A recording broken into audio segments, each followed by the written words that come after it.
This video is about the birthplace of George Washington. Now I got to actually go there today. Now I'll tell you something. If you ever get the opportunity in your life, do it. In a very modest home, of course. And you know, for me speaking personally, it seems every time in my life that I've, beyond picking up a dollar bill or going anywhere in the United States, that I always felt like I've been following in the footsteps of George Washington. Where I grew up, Fort Ligonier was one of the forts for the French and Indian War, as well as the Revolutionary War.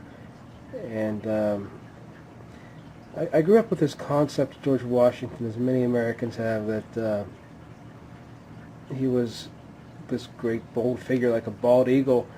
And what I'm left with is this feeling that he's a very human being, very much human. In fact, so human that when I went to his place, it's barely as big as a double wide. And I went to the burial grounds and I got to see his family's graves, his mother and father, his grandfather, great-grandfather. And it was just very touching, let me say it that way. He really humanizes the man, makes him human. And you have a lot more respect. A lot more respect because you realize what he came from and what he achieved. And here's the video. Where's Will at today? Well, you can't tell. I'm here at the Virginia, at the birthplace, National Park, of George Washington, the founder of our country.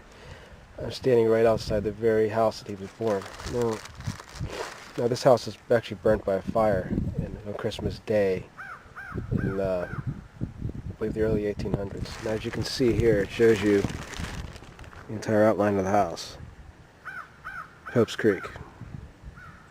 Some of the artifacts. This was the original structure, and this was added on, and this was added on, and that. As you can see, it's not a very large building. As I said, it was burnt down, but this is the outline of it. And right here in the Potomac. The garden's pretty. Yeah, they got a manicured and beautiful garden they have. This beautiful lane. Beautiful magnolia trees like this.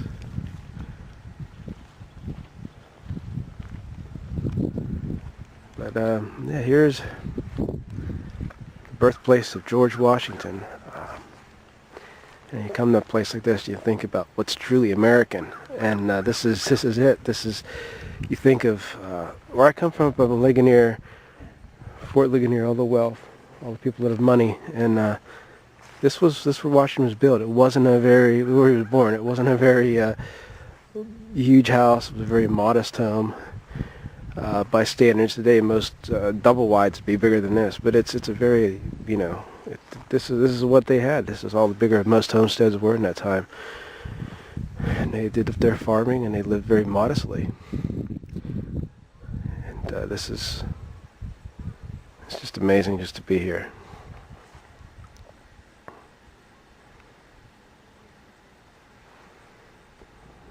It's a beautiful park. If you ever get the opportunity to come here, definitely guarantee you won't regret it. It's free to come in. They don't charge you anything, which is rare. Trust me, it's very rare. But you'll spend your money at the souvenir shop, I'll tell you that. So it's worth it. You like it. Here they have a nice little garden.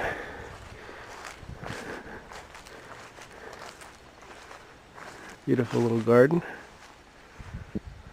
Little memorial garden.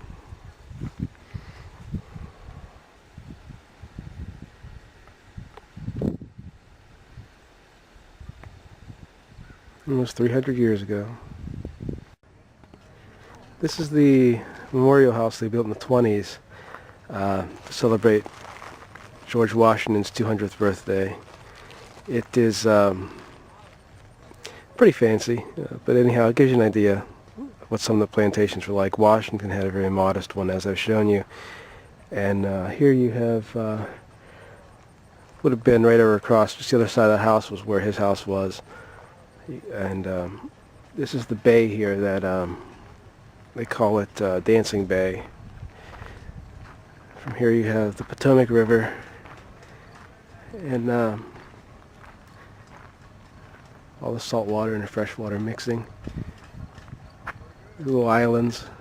This is pretty customary for the time period. And this wouldn't look much different than it does now. You have a nice little thing about commerce and about the ships at the time, telling you about how the Potomac River and Pope's Creek right here were arteries of trade, and this was actually an international port.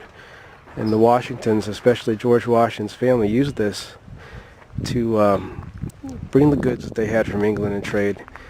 This is it's kind of hard to think about it that way, but that's what this whole area was. And you have these amazing types of fencing they had, just the walking trails. It wasn't like this too well. It wasn't like this right back then, obviously. But, you know, they keep it really nice here. I wish the stuff in the 20s, like this building they hadn't built, they would have kept it more modern, or went off to the side and built something actually authentic. They didn't know back then, though. To give them credit for what they have.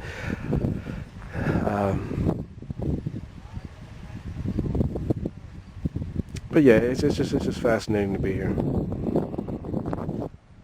Big plantation, gorgeous.